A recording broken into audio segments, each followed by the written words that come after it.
everybody. We're back with the author of Lovely One, Supreme Court Justice Ketanji Brown Jackson.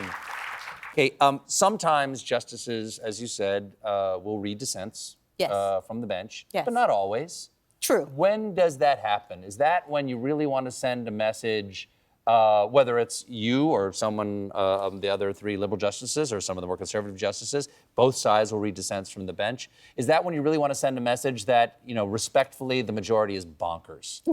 Why do you read the dissent sometimes and not others? It is a tradition on the court to allow for justices who feel strongly in a particular case to read from their dissent. And I think it does underscore your particular passion for an issue or a case. How many times have you done that so far? I've done it twice. Okay, can I ask what cases were? Oh, gosh. I don't know that I remember. Wow.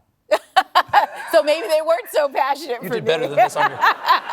You did better than this on the bar exam, I hope. Did. All right. I did. One of the most important considerations of being a new justice is you got to do things that other people don't have to do. Is there some sort of hazing process?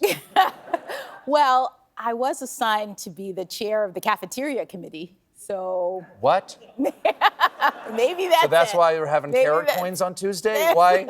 What do you have to do? What's the responsibility? So we actually did some very important things this year. We got electronic ordering in the cafeteria. Wow. We did. I also opened the door. What?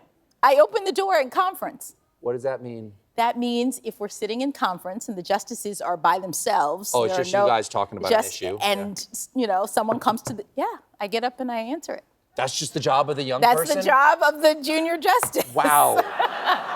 I do have to say, it's lovely. It's strange to talk to a justice of the Supreme Court who is considerably younger than I am.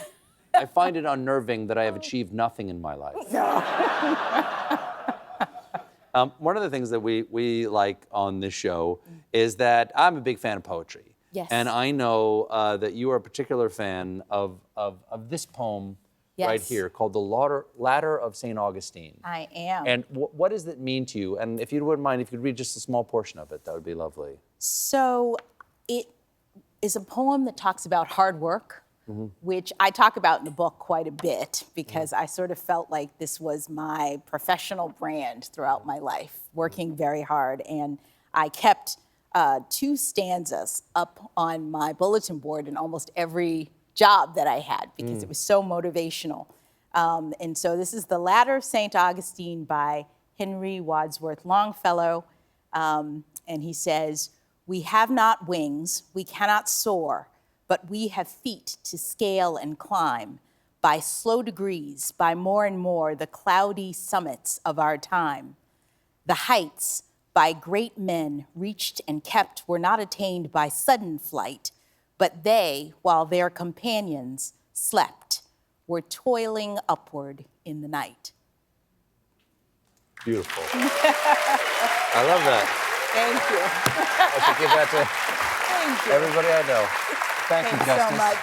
It was wonderful. The book, Lovely One, is available now. Supreme Court Justice Ketanji Brown Jackson, everybody. We'll be right back with a performance by Kate Renata.